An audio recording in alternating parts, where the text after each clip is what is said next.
Motivation एक ऐसा drive है जिसके होने से हम किसी भी काम को इजीली कर सकते हैं।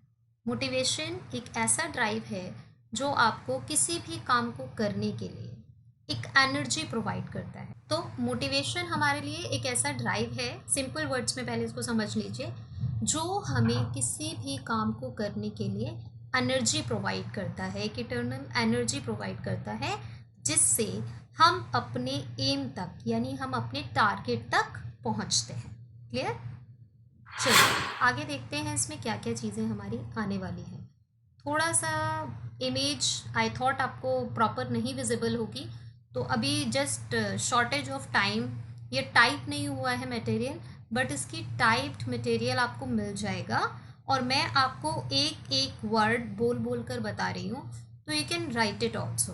ओके, चलिए। मोटिवेशन बेटा, हिंदी में हम इस शब्द को कहते हैं अभिप्रेरणा। हिंदी में क्या कहा जाता है इसे? अभिप्रेरणा। और इंग्लिश में हम इस वर्ड को कहते हैं motivation. The word motivation is derived from a Latin word. ये किस भाषा के शब्द से बना है? लैटिन भाषा के शब्द से। लैटिन भाषा का वर्ड है हमारा मोवेर, MOVERE, MOVERE। क्लियर है बच्चों? मोवेर जिसका मतलब होता है movement, MOVEMENT। Motivation word Latin language से फॉर्म हुआ है, लैटिन लैंग्वेज के मोवेर वर्ड से फॉर्म हुआ है, मोवेर MOVERE, और जिसका अर्थ क्या होता है? Movement, MOVEMENT, movement. ठीक है, तो जो मोटिवेशन है वो क्या करता है? हमें हमारी बॉडी को, हमारे माइंड को मूव करने का काम करता है। यानी मोटिवेशन के द्वारा हमें एक ऐसी ड्राइव मिलती है जिसकी हेल्प से हमारी चीज़ें मूवमेंट में आती हैं, यानी हम अपने टारगेट, अपने लक्ष्य पे बढ़ने के लिए मूवमेंट या एनर्जी हमें प्रोवाइड होती है। तो that is the meaning of motivation. अभिप्रेरणा, अगर आप इस वर्ड को हिंदी में देखेंगे, अभिप्रेरणा, तो प्रेरणा मतलब क्या होता है? हाँ बेटा, क्लियर नहीं हो रहा है, मैं आपको इसका पीपीटी जो है, टाइप्ड पीपीटी आपको प्रोवाइड हो जाएगी। ओके, अभी समझ लो, और एक एक वर्ड मैं आपको समझा रही हूँ, एक एक वर्ड तो आप लिख भी सकते हैं। ओके बेटा, चलिए। तो लैटिन लैंग्वेज के किस वर्ड से फॉर्म हुआ है? मोवेर वर्ड से, जिसका मतलब क्या होता है? मूवमेंट। क्लियर? आप लिख सकते हैं मोवेर, MOVERE। गुड आफ्टरनून निशा, रूबीना निशा, गुड आफ्टरनून बेटा। हाँ, तो समझ लो बेटा, मोटिवेशन आज का टॉपिक बहुत ही इंटरेस्टिंग है, आपको बहुत ही मज़ा आएगा आज की क्लास में।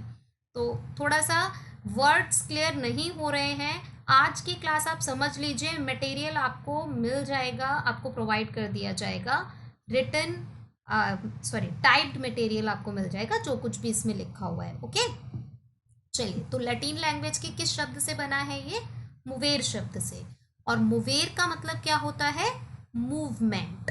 तो ऐसी ड्राइव, ऐसी एनर्जी जो हमें किसी काम को करने के लिए मूवमेंट देती है, जो हमें किसी काम को करने के लिए एक ड्राइव देती है, जिसकी हेल्प से हम क्या करते हैं? किसी भी अपने टारगेट की ओर, किसी भी अपने गोल की ओर बढ़ते हैं, तो उसे हम कहते हैं मोटिवेशन। ठीक है, अब सेकंड थिंग आती है इसमें, सेकंड जो हेडिंग, देखो आपको लिखना हो आप लिख भी सकते हैं, सेकंड हेडिंग डालेंगे साइकिल ऑफ मोटिवेशन।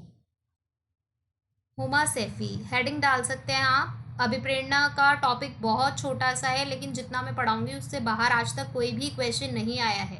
मैं आपको उसके साथ साथ क्वेश्चंस भी बताऊंगी जो आए हुए हैं। तो हेडिंग डालिए, हिंदी वाले बच्चे, अभिप्रेरणा का चक्र। हिंदी में अभिप्रेरणा का चक्र, और इंग्लिश में साइकिल ऑफ मोटिवेशन। इंग्लिश में साइकिल ऑफ मोटिवेशन, हिंदी में हेडिंग क्या डालेंगे आप? हिंदी में हेडिंग डालनी है आपको अभिप्रेरणा का चक्र। क्लियर? ओके, क्लियर है सबको? एक बार बताओ, लिख रहे हैं क्या?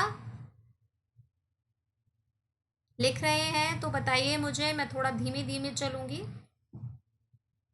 हिंदी में हम क्या कहेंगे इसे? अभिप्रेरणा का चक्र। इंग्लिश में लिखेंगे साइकिल ऑफ मोटिवेशन।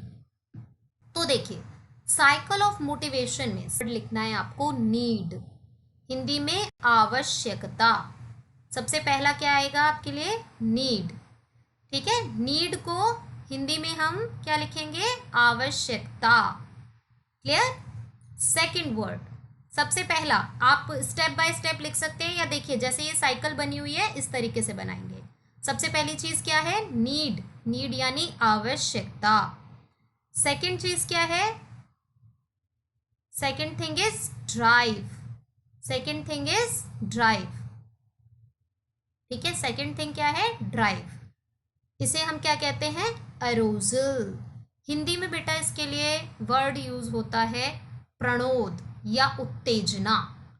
हिंदी में सेकंड आएगा प्रणोद या उत्तेजना। ठीक है, लिख लीजिए, बहुत अच्छी बात है, बहुत इंपॉर्टेंट है।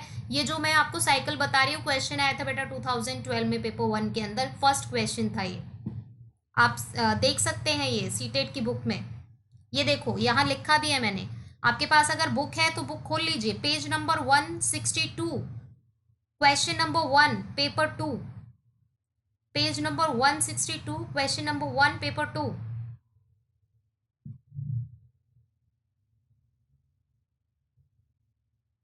ठीक है, चलिए, तो सबसे पहली चीज हमारे सामने क्या आती है? नीड। सेकंड थिंग क्या आती है? ड्राइव या अरोजल। ड्राइव या अरोजल। अभी पहले वर्ड्स को लिख लीजिए, फिर मैं इसको क्लियर समझाऊंगी कि कैसे ये काम करती है, कैसे ये वर्क करती है। ओके, नेक्स्ट है goal oriented behaviour. Goal oriented behaviour, लक्ष्य उन्मुखी व्यवहार। थर्ड क्या आता है? गोल ओरिएंटेड बिहेवियर, हिंदी में लिखेंगे लक्ष्य उन्मुखी व्यवहार। ओके बेटा, लेट्स सी क्यों प्रॉब्लम आ रही है, अभी देखती हूँ मैं। लक्ष्य उन्मुखी व्यवहार। सेकंड थिंग क्या है? लक्ष्य उन्मुखी व्यवहार। पहला आवश्यकता, दूसरा प्रणोद, तीसरा है गोल ओरिएंटेड बिहेवियर यानी लक्ष्य उन्मुखी व्यवहार। ठीक, नेक्स्ट है अचीवमेंट या इंसेंटिव। हिंदी में हम इसे कहेंगे प्रोत्साहन। अचीवमेंट या इंसेंटिव, इसे हम क्या कहेंगे? हाँ जी बेटा, प्रणोद। हाँ बेटा, सारे एक्सप्लेन करूंगी रुबीना, सारे एक्सप्लेन करूंगी। अभी सिर्फ आप एक बार वर्ड लिख लो, then I will explain all the things. Okay, चलिए, तो पहला क्या है? Need, drive, अरोजल। नेक्स्ट क्या है? Goal oriented behaviour. एक बार लिख लीजिए, मैं सारे एक्सप्लेन करूंगी। गोल ओरिएंटेड बिहेवियर, लक्ष्य उन्मुखी व्यवहार। Just excuse me for 1 minute, मैं 1 मिनट में आती हूँ। तो सबसे पहला है need, drive, goal oriented behaviour. Next है अचीवमेंट या इंसेंटिव, और उसके बाद आता है बेटा रिडक्शन ऑफ एरोजल। अचीवमेंट या इंसेंटिव को लिखेंगे हिंदी में बेटा प्रोत्साहन। अचीवमेंट या इंसेंटिव को हम हिंदी में क्या लिखेंगे? प्रोत्साहन। एक्सप्लेन करूंगी मैं बेटा, दोनों सारा कुछ एक्सप्लेन करूंगी। एक बार लिख लो, then I will explain. Next है reduction of aerosol. Reduction of aerosol Hindi में कहेंगे हम इसे उत्तेजना की कमी। उत्तेजना में कमी। एक बार सबको बता रही हूं, दोबारा से सुन लीजिए। नीड आवश्यकता, ड्राइव प्रणोद या उत्तेजना, गोल ओरिएंटेड बिहेवियर लक्ष्य उन्मुखी व्यवहार। नेक्स्ट आता है अचीवमेंट या इंसेंटिव। नेक्स्ट आएगा अचीवमेंट या incentive. And last is reduction of aerogel. Last है रिडक्शन ऑफ एरोजल, उत्तेजना में कमी। ठीक है, वर्ड्स लिख लिए हैं सभी ने? लिख लिया है? Then I will explain. Tell me please, comment में बता दो एक बार, अगर लिख लिया है कमेंट करके बता दो, then I will explain all the things. हमने सबसे पहली चीज़ क्या कही है, नीड। तो नीड क्या करती है, हमें किसी भी काम को करने के लिए हमारी जो नीड होगी, नीड जितनी ज़्यादा पावरफुल होगी, किसी भी काम को करने के लिए हमारी नीड जितनी ज़्यादा पावरफुल होगी, हमारे अंदर ड्राइव भी उतना ही ज़्यादा होगा।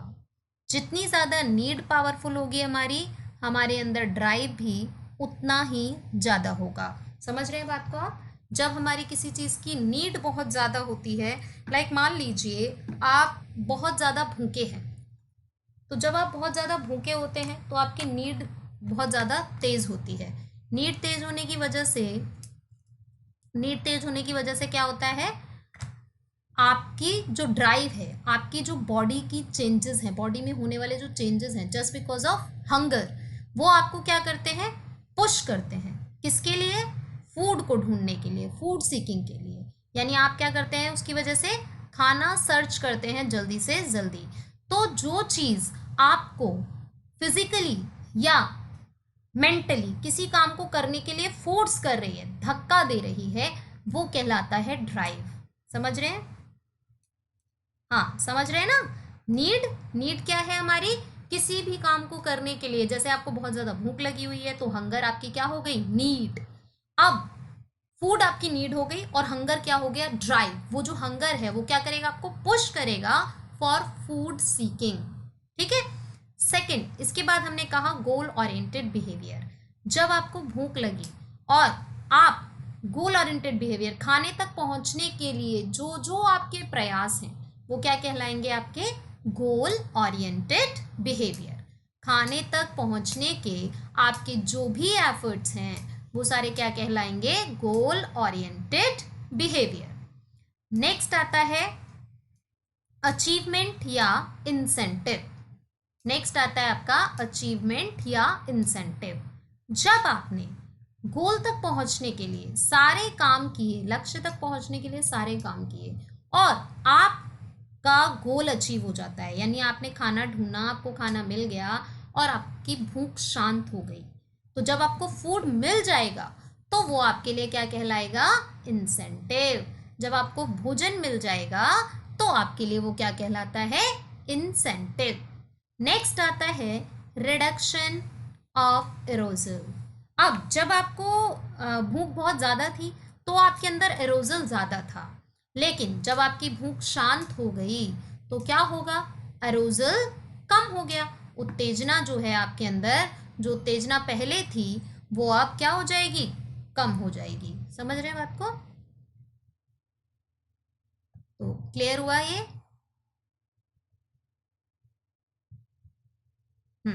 तो अब आपकी उत्तेजना क्या हो गई, कम हो गई, क्योंकि आपके अंदर जो ड्राइव थी वो भी अब कम हो गई, क्योंकि आपकी जो नीड थी वो नीड अब कंप्लीट हो चुकी है।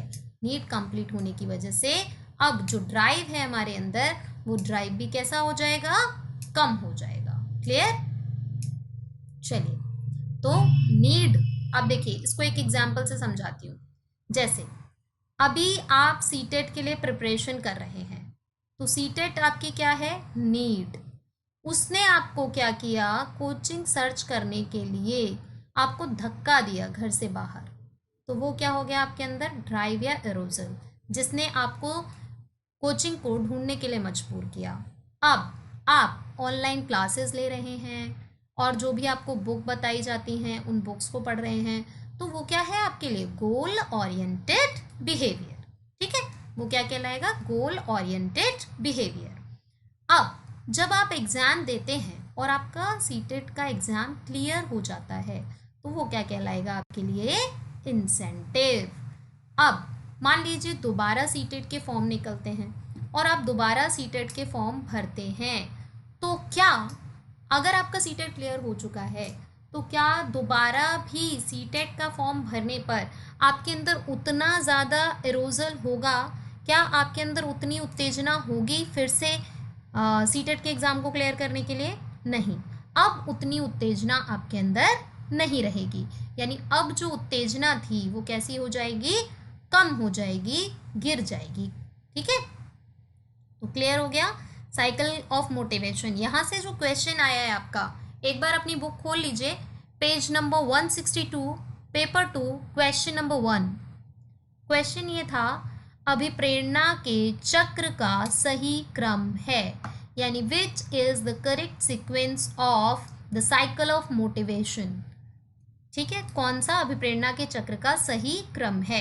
तो उसमें कई ऑप्शन दिए हुए थे, तो दो ऑप्शन ऐसे हैं, आप अपनी बुक में खोलेंगे, मुझे क्वेश्चन याद है, आप अपनी बुक में खोलिए, आपको पता लग जाएगा। दो ऑप्शन ऐसे थे, आई थॉट ए या D, A and D option थे, जिसमें कि नीड जो है फर्स्ट नंबर पे दिया हुआ था, तो हमने वो ऑप्शन तो देखते ही हटा देना है जिसमें कि नीड फर्स्ट नंबर पे नहीं है। तो ऐसे आपकी बुक में सिर्फ आपको दो ही मिलेंगे ऑप्शन जिनमें कि नीड फर्स्ट नंबर पे दिया हुआ है। और फिर एक ऑप्शन शायद ए वाला है, डी वाला है, मुझे ऐसे ये परफेक्टली याद नहीं है, उसमें सेकंड नंबर पे है ड्राइव। ठीक है, तो नीड एंड ड्राइव वो वाला ऑप्शन आपका करेक्ट होगा। Have you seen that question, page number 162, question number 1, paper 2। देखा आप लोगों ने ये क्वेश्चन? आपके पास अगर बुक है सक्सेस मंत्रा वाली तो you can see that question. चलिए, तो इतनी बात समझ में आ गई आपको।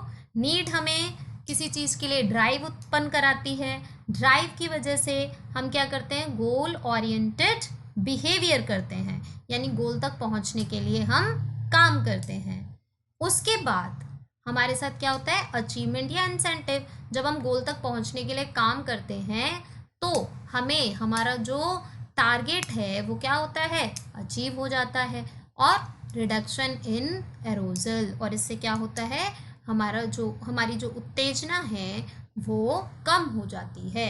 यानी एक बार जब हमारी कोई नीड फुलफिल हो जाती है तब हमारी इतनी ज़्यादा उत्तेजना उस काम को करने के लिए नहीं रहती। चलिए नेक्स्ट देखते हैं। अब हमने कहा कि मोटिवेशन के लिए सबसे महत्वपूर्ण चीज़ क्या है, नीड। मोटिवेशन के लिए सबसे ज़्यादा महत्वपूर्ण चीज़ क्या है, नीड। नीड होती है हमारी दो तरीके की बेटा, एक होती है इनबॉर्न और एक होती है acquired. Needs are basically two types, first one is inborn and second one is acquired. Inborn needs को हिंदी में हम कहते हैं जन्मजात आवश्यकताएं, इनबॉर्न जन्मजात आवश्यकताएं हैं, और एक्वायर्ड होती है हमारी अर्जित आवश्यकता। एक्वायर्ड नीड कैसी होती है, अर्जित आवश्यकता, और इनबॉर्न नीड कैसी होती है, हमारी जन्मजात आवश्यकता। ठीक है, इनबॉर्न नीड्स हमारी वो नीड्स होती हैं जो जन्म के साथ हमें मिली हैं, यानी जो हमने पैदा नहीं की हैं। ये ऐसी नीड्स हैं जो हर व्यक्ति की हैं और जन्म से ही हैं, जैसे हंगर, थर्स्ट, स्लीप, भूख, प्यास, नींद। ये आवश्यकताएं कैसी हैं, हमारी जन्म से हैं, और इन आवश्यकताओं को पूरा करना हमारे लिए बहुत ज़्यादा ज़रूरी होता है। नेक्स्ट है सेकंड, एक्वायर्ड। इसमें देखिए कौन कौन सी है हमारे लिए इम्पोर्टेंट, जैसे लव, जॉब, फैसिलिटीज, प्यार, जॉब नौकरी, फैसिलिटीज सुविधाएं। ये आवश्यकताएं ऐसी हैं यदि नहीं भी पूरी होंगी तो भी काम चलता है, यानी इनको एक व्यक्ति, एक मनुष्य समाज में आकर अर्जित करता है। लेकिन जो पहली वाली नीड है ये हमें जन्म के साथ ही कैसी होती हैं, मिलती हैं। यानी एक बच्चा जो होता है उसको भूख भी लगती है, प्यास भी लगती है, और वो बच्चा सोता भी है। तो ये नीड्स कैसी हैं, हमारी हर व्यक्ति की सेम होती हैं, हर व्यक्ति के अंतर्गत ये नीड्स और ये आवश्यकताएं पाई जाती हैं। ठीक है, समझ आ रहा है यहाँ तक? यहाँ तक कोई डाउट है किसी को? क्लियर है यहाँ तक सारी चीजें? क्लियर है यहाँ तक? नोट कर लिया है सभी ने? दो प्रकार की आवश्यकताएं बताई आपको मैंने, जन्मजात और दूसरी अर्जित। जन्मजात आवश्यकता वो आवश्यकता होती है जो हर व्यक्ति की जन्म के साथ ही होती है, जैसे भूख, प्यास, नींद। एक्वायर्ड आवश्यकताएं वो होती हैं जो हम समाज में आकर अर्जित करते हैं, जैसे love, job and facilities. Clear? चलिए एक बार बता दीजिए, सबको क्लियर आ रहा है समझ में? क्लियर है बेटा?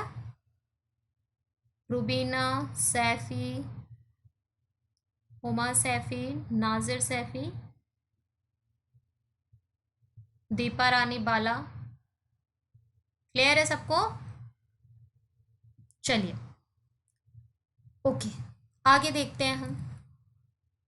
अब जो मैंने आपको नीड्स बताई, इन नीड्स को एक व्यक्ति थे ह्यूमनिस्ट, यानी उनको माना जाता है मानवतावादी। यहाँ से क्वेश्चन आए हुए हैं आपके, 3-4 क्वेश्चन आए हुए हैं आपके पेपर में। बताऊंगी आपको कब, कहाँ, किस जगह पे, किस पेज नंबर पे आए हुए हैं।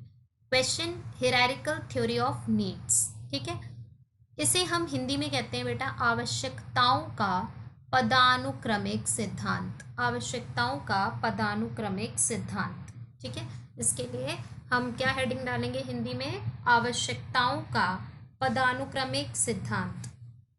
हाँ बेटा, प्राइमरी और सेकेंडरी, एक्चुअली बेटा प्राइमरी और सेकेंडरी थोड़ा सा डिफरेंट हो जाता है। प्राइमरी और सेकेंडरी में ना वो चीज़ें आ जाती हैं जैसे रोटी, कपड़ा और मकान, लेकिन मकान जो है वो जन्म से नहीं ज़रूरत है हमें, थोड़ा अलग होती है। इनबॉर्न नीड्स, इनबॉर्न नीड्स बेटा अलग होती हैं थोड़ा सा, प्राइमरी और सेकेंडरी नीड्स से प्राथमिक आवश्यकताएं, गौण आवश्यकताएं अलग होती हैं।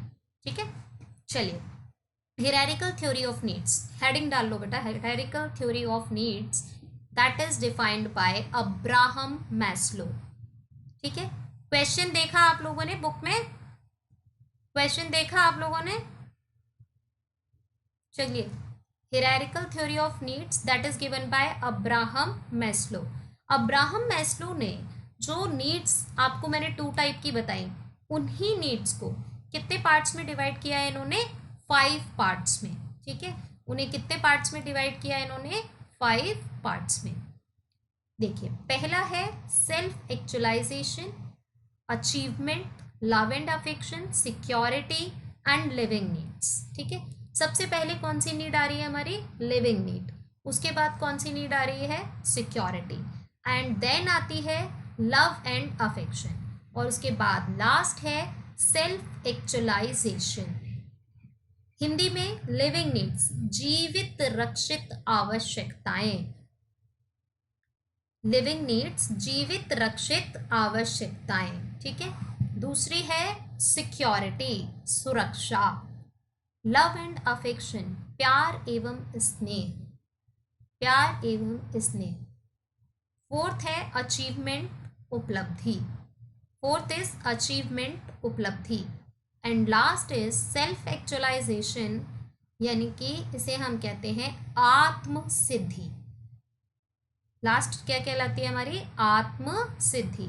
और देखो, इनको नीचे से ऊपर की तरफ चलते हैं हम। सबसे पहले लिविंग नीड आती है, देन सिक्योरिटी आती है, देन लव एंड अफेक्शन आता है, and last one is self actualization. ठीक है, यहाँ से अंदर क्वेश्चन जो है वो हमें इनको समझना है कि किस नीड में क्या चीज़ आती है। एज यू से ना प्राइमरी एंड सेकेंडरी नीड्स, वो यहाँ आप देख सकते हो। प्राइमरी नीड्स हमारी क्या होती है? रोटी, पानी, हवा, ये हमारी प्राइमरी मतलब लिविंग नीड्स हैं। इनके बिना एक व्यक्ति सरवाइव ही नहीं कर सकता। वो नीड्स हमारी कैसी कहलाती है? Living need. उसके बाद आती है सिक्योरिटी, यानी हम अपने जान माल की सुरक्षा के बारे में सोचते हैं। तो नेक्स्ट क्या आता है? सिक्योरिटी। देन आता है लव एंड अफेक्शन, यानी जब हमारे पास अपने लिए सब कुछ होगा, जब हम अपने लिए कुछ कर पाएंगे। बेटा आपको सक्सेस मंत्रा की बुक मिली होगी ना? सक्सेस मंत्रा से बुक मिली है क्या आपको? क्वेश्चंस वाली ग्रीन कलर की एक बुक मिली होगी जिसपे एक लेडी का पिक्चर बना हुआ होगा, ग्रीन कलर की होगी वो बुक।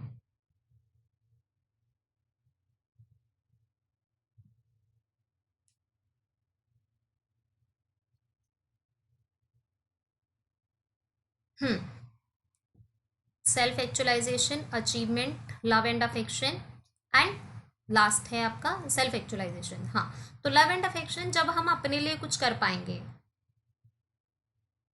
बेटा आपको सक्सेस मंत्रा से मिली होगी ना बुक, जो मटेरियल मिला है सक्सेस मंत्रा से, अगर आपने ज्वाइन किया है वहाँ पे तो आपको कोई मटेरियल मिला होगा वहाँ से, उसकी बात कर रही हूँ मैं।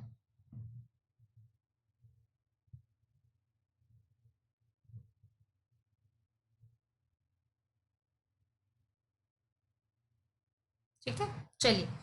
तो लिविंग नीड्स होती है हमारी, जैसे भोजन, जल, हवा, ये हमारी लिविंग नीड्स हैं। सिक्योरिटी, देन एक व्यक्ति फिर अच्छे घर की, अपना जो भी कुछ है, अपनी जान माल की सुरक्षा के बारे में सोचता है। और आपके पास यदि अपने लिए सब कुछ होगा तो आप अपनों के लिए सोचते हैं, यानी लव एंड अफेक्शन। नेक्स्ट आता है अचीवमेंट। जब आपके पास ये सारी चीज़ें होती हैं तो आप अपने लाइफ में कुछ भी अचीव करना चाहते हैं, उस तरफ प्रयास करते हैं। जैसे आप लोग अभी जिस लेवल पे हैं, आप किस लेवल पे हैं? अचीवमेंट। ठीक है, किस लेवल पे हैं आप? अचीवमेंट। ओके बेटा, नहीं मिली है तो कोई बात नहीं। ये एक, आप किसी भी आ, ये मेरे को ईयर नहीं पता है, अदरवाइज देख सकते हैं। पेपर 2 में ये क्वेश्चन आया हुआ है, आई थॉट 2012 या 2013 में आया था कि what is the correct sequence of cycle of motivation. Okay बेटा, नहीं मिली है तो ठीक है, कोई बात नहीं। आप देख सकते हैं, आपके पास अगर प्रीवियस ईयर कोई भी क्वेश्चन पेपर हो, प्रीवियस ईयर की कोई भी क्वेश्चन पेपर की बुकलेट हो, तो उसमें आपको ये क्वेश्चन मिल जाएगा। सीटेट का क्वेश्चन है, 2013 या 2012 में आया हुआ है, पेपर 2 के अंदर आया था, पहला ही क्वेश्चन था ये। कोई बात नहीं, कोई बात नहीं, कोई बात नहीं। क्वेश्चन मैंने बता दिया आपको, क्वेश्चन आया था कि correct sequence of cycle motivation क्या है। तो आपको पता ही है, आपको नीड से स्टार्ट करना है, रिडक्शन ऑफ एरोजल पे खत्म होगा। ठीक है, जैसा बताया बिल्कुल सेम वैसा ही रहेगा। नेक्स्ट देखिए, hierarchical theory of needs. Hierarchical theory of needs that is given bye Abraham Maslow. इसको हम बांटते हैं 5 पार्ट्स में। पहला है लिविंग नीड्स, दूसरा है सिक्योरिटी, तीसरा है लव एंड अफेक्शन, देन है अचीवमेंट। आप लोग अभी काम कर रहे हो अचीवमेंट पे। आपके पास घर में सारे घर के लोग भी हैं, आप घर के अंदर रह रहे हैं तो सिक्योरिटी भी है, और आपकी सारी लिविंग नीड्स भी फुलफिल हो रही हैं। तो आप किस पे काम कर रहे हो? अचीवमेंट पे। ठीक है, अब नेक्स्ट एंड लास्ट थिंग आती है सेल्फ एक्चुअलाइजेशन। सेल्फ एक्चुअलाइजेशन होता है जब आपकी जो भी एबिलिटीज़ हैं, आपके अंदर जो भी योग्यताएं हैं, आपके अंदर जो भी छुपी हुई क्षमताएं हैं, उसकी हेल्प से यदि आप अपनी सोसाइटी के लिए कुछ करते हैं बिना अपना फ़ायदा देखे हुए, जब आप अपनी सोसाइटी के लिए कुछ करते हैं, तब आप किस पे काम कर रहे हैं? सेल्फ एक्चुअलाइजेशन पर।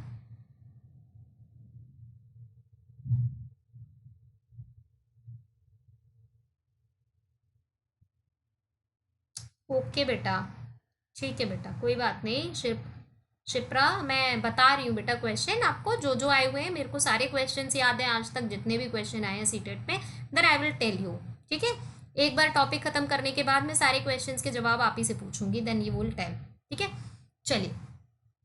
तो क्लियर हो गई साइकिल इसकी कैसे चलेगा अब्राहम मैस्लो का। फर्स्ट क्या आएगा? लिविंग नीड, देन क्या आएगी? सिक्योरिटी, देन क्या आएगा? लव एंड अफेक्शन, देन क्या आएगा? अचीवमेंट, एंड उसके बाद क्या आएगा? Self actualization. ठीक है, सेल्फ एक्चुअलाइजेशन होता है जब हम अपनी सोसाइटी के लिए कुछ करते हैं। एक बार मैं आपको एग्जाम्पल से सारी चीज़ें बता देती हूँ।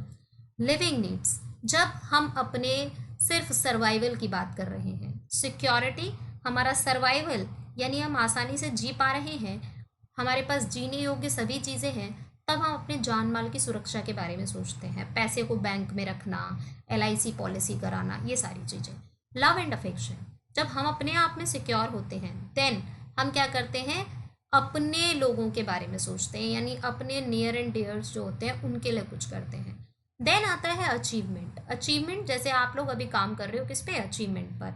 जैसे हमें अपनी लाइफ में क्या करना है, क्या बनना है, कोई बिजनेस करना है, कोई जॉब करनी है, उस चीज़ को अचीव करने के लिए जब हम काम कर रहे हैं। और लास्ट आता है सेल्फ एक्चुअलाइजेशन, जब हमारे अंदर देशभक्ति की भावना है, समाज सेवा की भावना है, निस्वार्थ भाव से कुछ करने की भावना है, समाज के लिए कुछ करने की भावना है, तब हम किस पर काम कर रहे हैं? सेल्फ एक्चुअलाइजेशन पर। हाँ, क्वेश्चन आया था बेटा, पेज नंबर 44 पर है, क्वेश्चन नंबर 14 है, पेपर 2 में आया था एक क्वेश्चन। क्वेश्चन बताती हूँ आपको, ध्यान से सुनिएगा। 2 क्वेश्चन आए थे अब्राहम मैस्लो की थ्योरी से। अभी तक 3 क्वेश्चन आए हैं। एक तो सीधे सीधे यही आया हुआ था कि ये जो है ना, अब्राहम मैस्लो द्वारा दिया गया है, नीचे 4 ऑप्शन थे और उसमें एक करेक्ट ऑप्शन दिया हुआ था आवश्यकताओं का पदानुक्रमिक सिद्धांत। ठीक है, तो ये डायरेक्ट क्वेश्चन था। 5th पॉइंट समझ नहीं आया बेटा? अभी समझ में आता है, जस्ट अभी अभी क्वेश्चन बताती हूँ, उससे रिलेटेड क्लियर हो जाएगा आपको।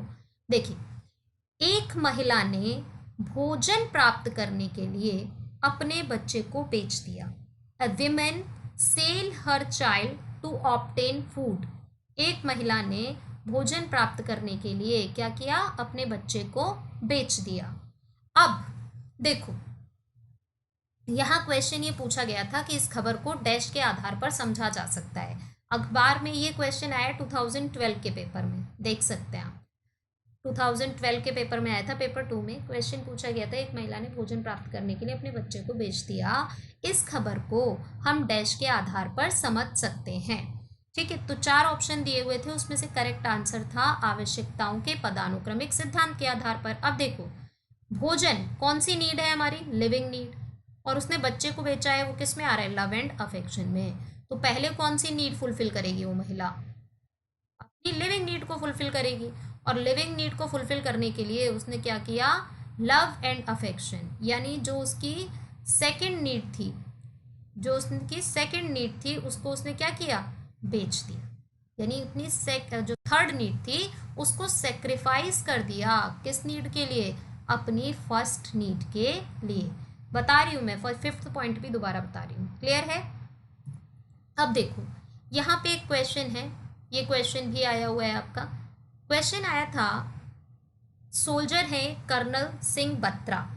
कर्नल सिंह बत्रा कारगिल युद्ध के दौरान मारे जाते हैं और उन्हें पता था कि यह उनकी सुरक्षा आवश्यकताओं के खिलाफ है, फिर भी वो कारगिल युद्ध में अपना नाम लिखवाते हैं और मारे जाते हैं। तो उनमें संभावित रूप से था या थी? तो कारगिल युद्ध में वो मारे जा रहे हैं।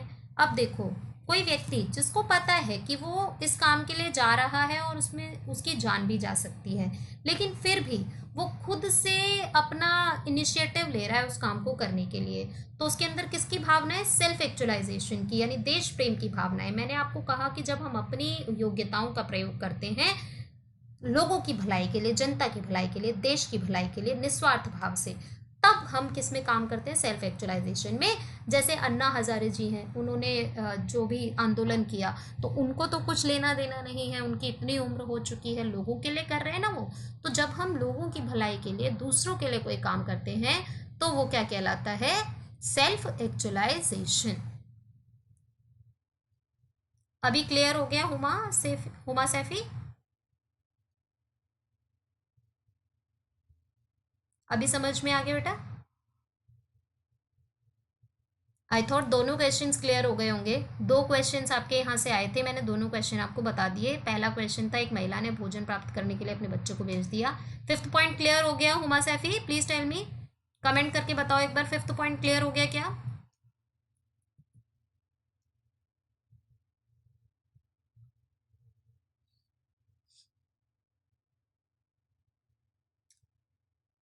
फिफ्थ पॉइंट आ गया समझ में Huma Saifi? Tell me once.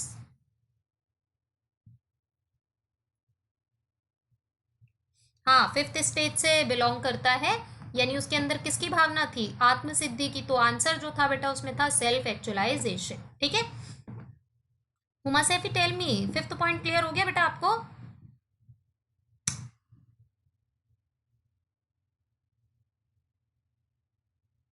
हाँ, 5th पॉइंट होगा। तो अभी समझ में आ गया?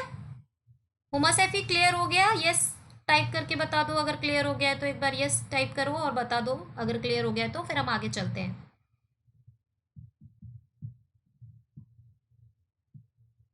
हाँ, देशभक्ति की भावना, मतलब उन्होंने अपने लिए नहीं किया ना, उनको पता था कि जान जा सकती है, फिर भी वो जा रहे हैं कारगिल युद्ध में, तो उनके अंदर किसकी भावना थी? देश प्रेम की भावना थी, सेल्फ। ओके, चलिए। हाँ, नेक्स्ट देखते हैं टाइप्स ऑफ मोटिवेशन। बेटा, टाइप्स ऑफ मोटिवेशन को हम डिवाइड करते हैं 2 पार्ट्स में, यानी अभिप्रेरणा के प्रकार, इनको विभाजित किया जाता है 2 भागों में। एक होता है आपका इंट्रिंसिक मोटिवेशन और दूसरा होता है आपका extrinsic motivation. Intrinsic motivation Hindi में हम इसे कहते हैं आंतरिक अभिप्रेरणा। एक्सट्रिंसिक मोटिवेशन को हिंदी में कहते हैं बाह्य अभिप्रेरणा। इंट्रिंसिक इज कॉल्ड आंतरिक अभिप्रेरणा, एक्सट्रिंसिक इज कॉल्ड बाह्य अभिप्रेरणा। Intrinsic motivation, when we do something for our self satisfaction, then that is called intrinsic motivation. When we do something for our self satisfaction, then that is called intrinsic motivation. यानी जब हम कोई काम स्वयं को संतुष्ट करने के लिए करते हैं, जब हम कोई काम खुद को सेटिस्फाई करने के लिए करते हैं। फॉर एग्जाम्पल, मान लीजिए आपको पढ़ाना पसंद है, तब आप पढ़ा रहे हो, तो वो आपकी आंतरिक अभिप्रेरणा है। लेकिन अगर आपको लगता है कि भाई आधे दिन की जॉब होती है, ज़्यादा टाइम नहीं लगता है और पैसा भी अच्छा मिलता है, तब आप पढ़ा रहे हैं, तो आपके अंदर आंतरिक अभिप्रेरणा नहीं है। उसमें मिलने वाली सैलरी या उसमें मिलने वाला जो कंफर्ट है वो आपको अट्रैक्ट कर रहा है, तो वो कैसा मोटिवेशन होगा आपका? एक्सट्रिंसिक। समझ आई बात? आंतरिक अभिप्रेरणा और बाह्य अभिप्रेरणा में क्या डिफरेंस होता है? आंतरिक अभिप्रेरणा, whenever you do something for yourself satisfaction, जब भी हम कोई काम करते हैं खुद को संतुष्ट करने के लिए, तो अभिप्रेरणा हमारी कैसी होती है? आंतरिक। ठीक है।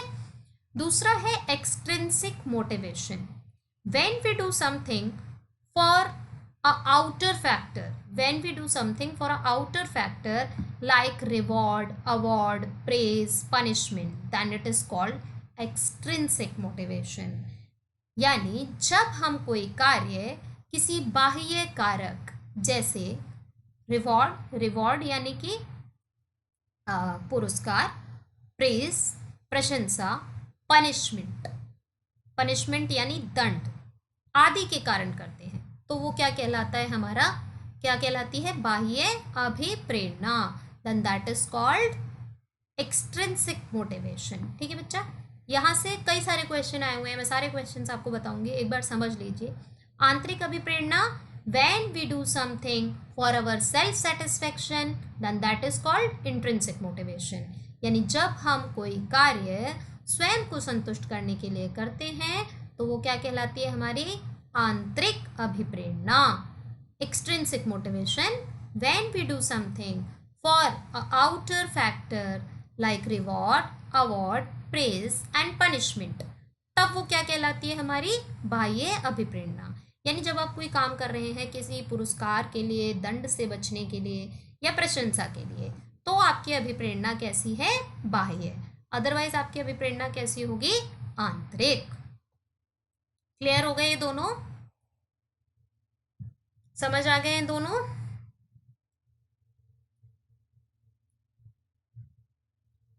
देखिए नेक्स्ट नोट, एक होता है अचीवमेंट मोटिवेशन। मेनली तो ये दो ही तरीके के मोटिवेशन होते हैं। इसके अलावा एक क्वेश्चन और आया था आपके पेपर में, page number 46, question number 24 and 25। Note था आपका, नोट में क्या लिखना है आपको वो समझ लीजिए। अचीवमेंट मोटिवेशन, हिंदी में बेटा इसको कहेंगे उपलब्धि अभिप्रेरणा। हिंदी में क्या कहेंगे हम इसे? उपलब्धि अभिप्रेरणा।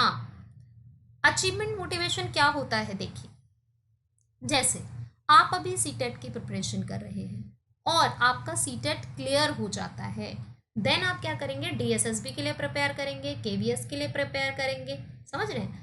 तो आपका जो सीटेट क्लियर हुआ, उसने आपको क्या किया? मोटिवेट किया, आपके अंदर एक विश्वास जगाया कि जब आप ये कर सकते हो तो आप ये भी कर सकते हो। तो persistency in a challenging work is called achievement motivation. जैसे एक एग्जाम्पल से और समझाती हूँ। मान लीजिए किसी कंपनी में आप काम करते हैं और उस कंपनी में आपको एक टारगेट दिया गया है किसी चीज़ को बेचने का। आपको 10 पीसेस सेल करने हैं। मान लीजिए आपको कहा गया है कि आपको एक महीने में 10 पीसेस सेल करने हैं।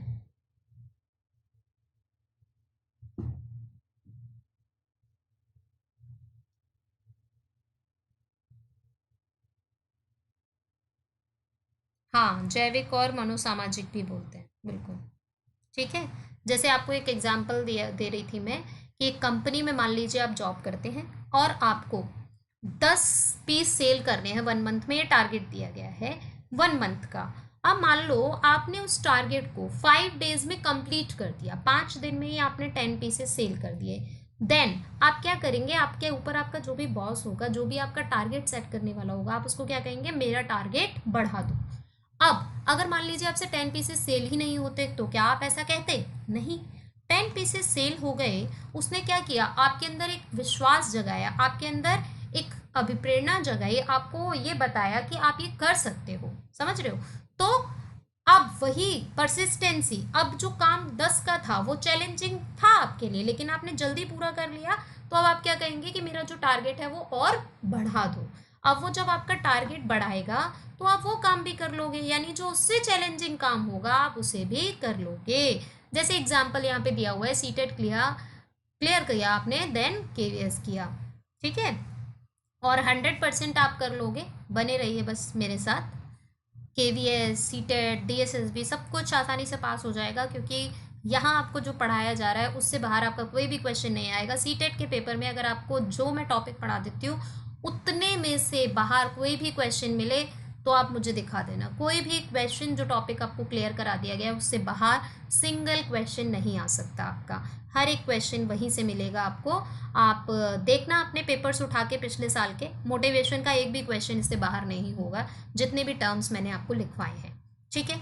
Intrinsic and extrinsic motivation clear हो गया था। अब मैं आपको इंट्रिंसिक और एक्सट्रिंसिक मोटिवेशन से रिलेटेड कुछ क्वेश्चंस बता रही हूँ। अब देखो, एक क्वेश्चन आया था कि एक लड़की है, उसको पढ़ाना बहुत पसंद है और वो सोचती है कि अगर मैं बीएड कर लूँ तो ये भविष्य में मेरे लिए हेल्पफुल होगा। तो बताइए वो लड़की आंतरिक रूप से अभिप्रेरित है या बाह्य रूप से अभिप्रेरित है, बताइए, गिव मी द आंसर।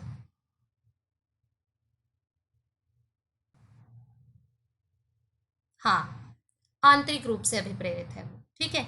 अगला क्वेश्चन सुनिए।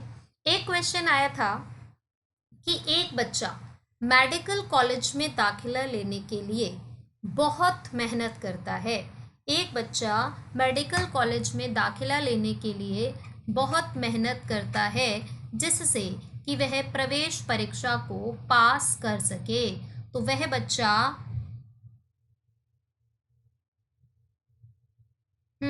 यस बिल्कुल, पहले उसको पढ़ाना पसंद है तब वो बीएड कर रही है, बीएड करने की वजह से नहीं पढ़ा रही है, पढ़ाना पसंद है इसलिए बीएड कर रही है।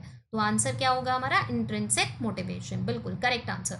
हाँ, तो देखिए अगला क्वेश्चन सुनिए। एक बच्चा है, वो मेडिकल कॉलेज में दाखिला लेने के लिए दिन रात मेहनत करता है, वो बच्चा आंतरिक रूप से अभिप्रेरित है या बाह्य रूप से।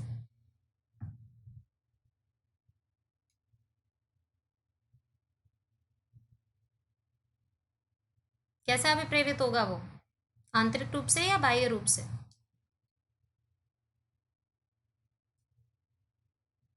बताइए, एक बच्चा मेडिकल कॉलेज में दाखिला लेने के लिए प्रवेश परीक्षा की तैयारी करता है, वो आंतरिक रूप से अभिप्रेरित है या बाह्य रूप से।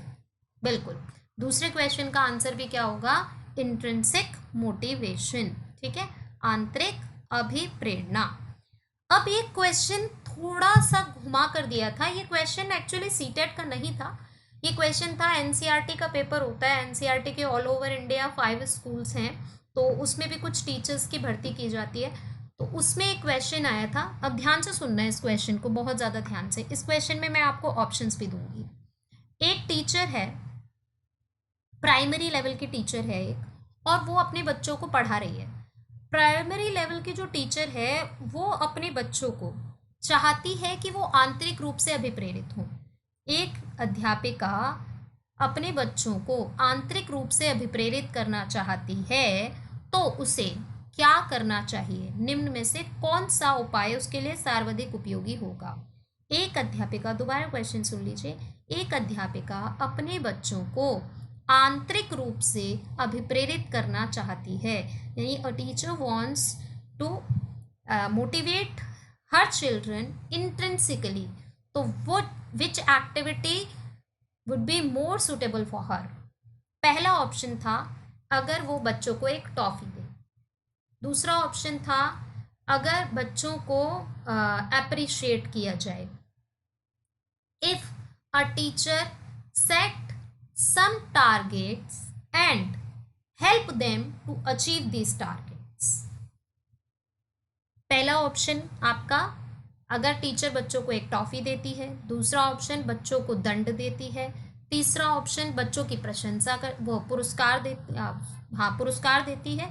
और लास्ट ऑप्शन है, बच्चों के लिए टारगेट सेट करती है और उनको अचीव करने में बच्चों की हेल्प करती है।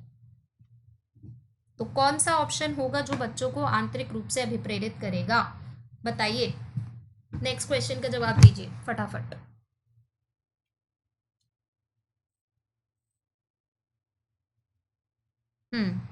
Good. Aditi, Deepa Rani, Rubina, Nazir, Shipra, very good.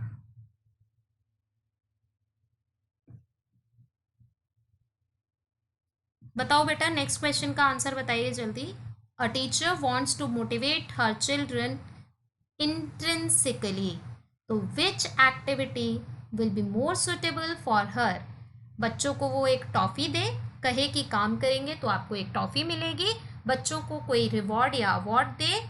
दूसरा ऑप्शन आपका, if she set some target for children and help them to achieve these targets. बेटा अगले क्वेश्चन का जवाब दीजिए। जो लास्ट मैंने बताया उसमें मैंने आंतरिक और बाह्य नहीं बताया है, ऑप्शंस बताए आपको। एक टीचर चाहती है कि वह अपने बच्चों को आंतरिक रूप से अभिप्रेरित करे, तो इसके लिए टीचर को क्या करना चाहिए। पहला, बच्चों को टॉफी दे, बच्चों को पनिशमेंट दे, बच्चों को रिवॉर्ड दे, या बच्चों के लिए कुछ टारगेट सेट करके उन्हें अचीव करने में बच्चों की हेल्प करे। हाँ, फोर्थ ऑप्शन, जैसे मान लो मैं आपको पढ़ा रही हूँ और मैं चाहती हूँ कि आप पढ़ने के लिए ज़्यादा से ज़्यादा मोटिवेट हों। मैं कहूँ कि आपको सीडीपी में 29 मार्क्स लाने हैं और ये मेरी गारंटी है कि जितना मैं पढ़ाऊंगी उतने से आपके 29 मार्क्स आएंगे। तो आपके अंदर जो मोटिवेशन आएगा वो कैसा आएगा। यस, जब बच्चों से वर्क डन होता है तो वो मोटिवेट होंगे। बिल्कुल, जैसे मान लीजिए आपको एक होता है ना टारगेट लेस लाइफ, जब आप जी रहे हो तो कुछ भी मतलब अलग करने का मन नहीं करता है ना। टारगेट लेस लाइफ में नहीं मन करता, लेकिन जब आपके लिए टारगेट किसी ने सेट कर दिया और साथ में वो आपको हेल्प भी कर रहा है उस टारगेट को अचीव कराने में। जैसे मैं आपको कह रही हूँ कि जितना मैं पढ़ा रही हूँ उतने से आपके 29 मार्क्स आएंगे, ठीक है, 100% आएंगे, उससे बाहर एक भी क्वेश्चन नहीं आएगा।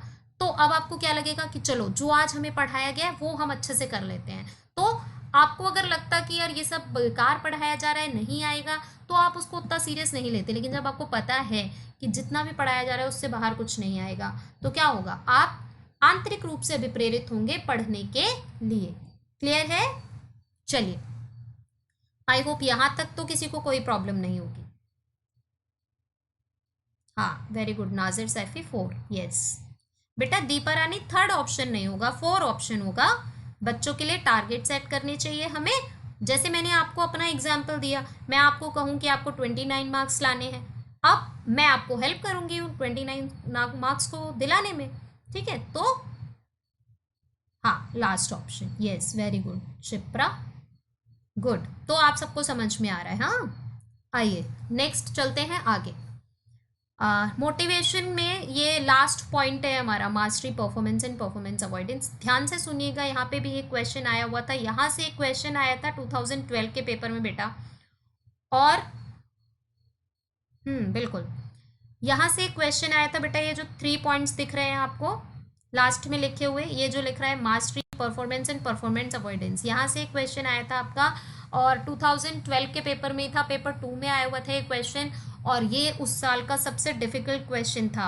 और ये जिस पेपर में क्वेश्चन आया था बेटा, उस सीटेट के पेपर का रिजल्ट रहा था 0.8%।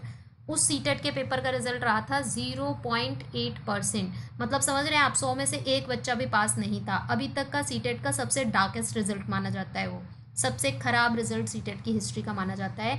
और ये क्वेश्चन उस समय बच्चों के लिए बहुत ज़्यादा मुश्किल था।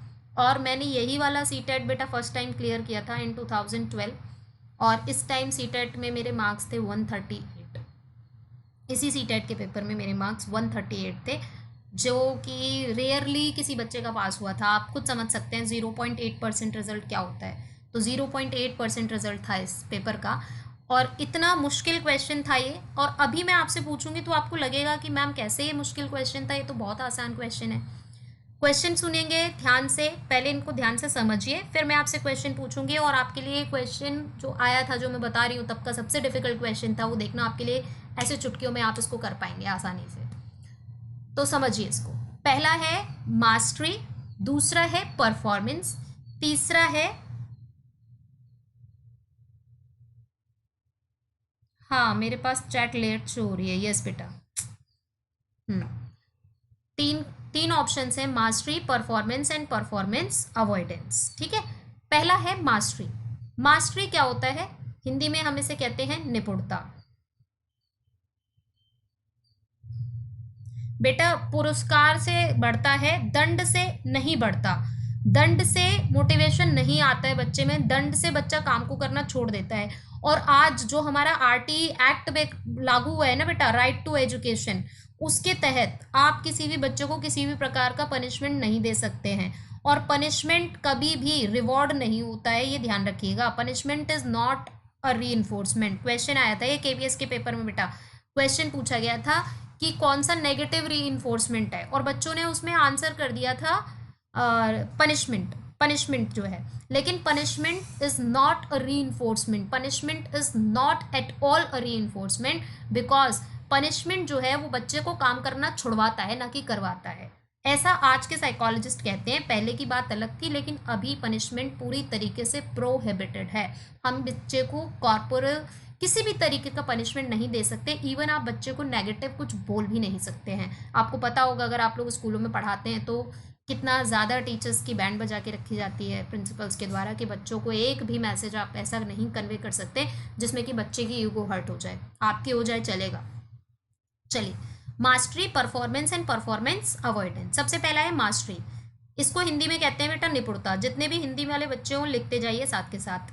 मास्टरी को हिंदी में क्या कहते हैं? निपुणता। दूसरा है परफॉर्मेंस। परफॉर्मेंस को हिंदी में कहते हैं निष्पादन। परफॉर्मेंस को कहेंगे निष्पादन। न पे छोटी की मात्रा, षटकोण वाला श आएगा और पादन। और लास्ट है परफॉर्मेंस अवॉइडेंस। परफॉर्मेंस अवॉइडेंस, निष्पादन उपेक्षा। पहला मास्टरी, दूसरा परफॉर्मेंस, तीसरा परफॉर्मेंस अवॉइडेंस। ठीक है, mastery, performance and performance avoidance. Clear है तीनों पॉइंट? पहले को क्या कहेंगे? निपुणता। दूसरे को क्या कहेंगे? निष्पादन। तीसरे को क्या कहेंगे? परफॉर्मेंस अवॉइडेंस, यानी निष्पादन उपेक्षा। क्लियर? तो देखिए, मास्टरी में क्या होता है? मास्टरी होती है जब हम किसी पर्टिकुलर एक सब्जेक्ट को लेकर ही काम कर रहे हैं, किसी एक ही सब्जेक्ट पर बहुत ज़्यादा मेहनत करते हैं। जब हम किसी पर्टिकुलर एक ही सब्जेक्ट पर बहुत ज़्यादा मेहनत करते हैं, तब हम किस पे काम कर रहे हैं? मास्टरी पर। सेकंड क्या है? परफॉर्मेंस। परफॉर्मेंस जिसे हम हिंदी में क्या कहेंगे? निष्पादन।